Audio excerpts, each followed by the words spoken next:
మీకు Chinese bamboo tree తెలుసా?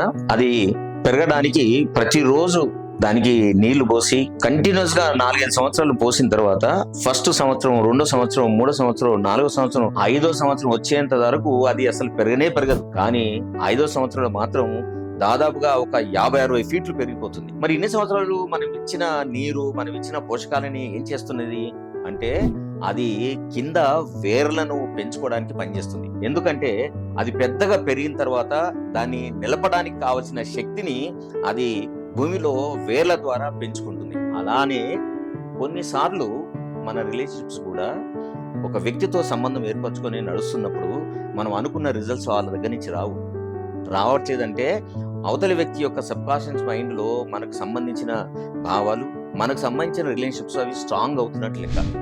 అలానే మనం ఒక స్కిల్ నేర్చుకుంటున్నప్పుడు మనకు వెంటనే ఆ స్కిల్ మొత్తాన్ని ప్రదర్శించే శక్తి మనకు రావటం లేదు. ఎందుకు రావటం లేదంటే అది మన సబ్కాన్షియస్ లో ఆ స్కిల్స్ చాలా స్ట్రాంగ్ గా మారి మనం కొన్ని రోజుల తర్వాత చాలా అద్భుతమైన స్కిల్ ను చూపించడానికి అది మనకు దోహదం చేస్తుందని అర్థం. కాబట్టి మీరు ఎప్పుడైనా సరే కొంత ప్రయత్నం చేసిన తర్వాత మనకు రిజల్ట్స్ రావట్లేదని బాధపడకుండా ఒక్కసారి ఈ చైనీస్ బ్యాంబూ ట్రీని గుర్తు తెచ్చుకోండి. మీరు ఇంకా సబ్ కాన్షియస్ లెవెల్లో చాలా స్ట్రాంగ్ గా మారుతున్నట్టు గుర్తు తెచ్చుకొని దీన్ని ఒక ఇన్స్పిరేషన్ తీసుకొని ముందుకెళ్తే మీరు తప్పకుండా సక్సెస్ఫుల్ కాగలుగుతారు.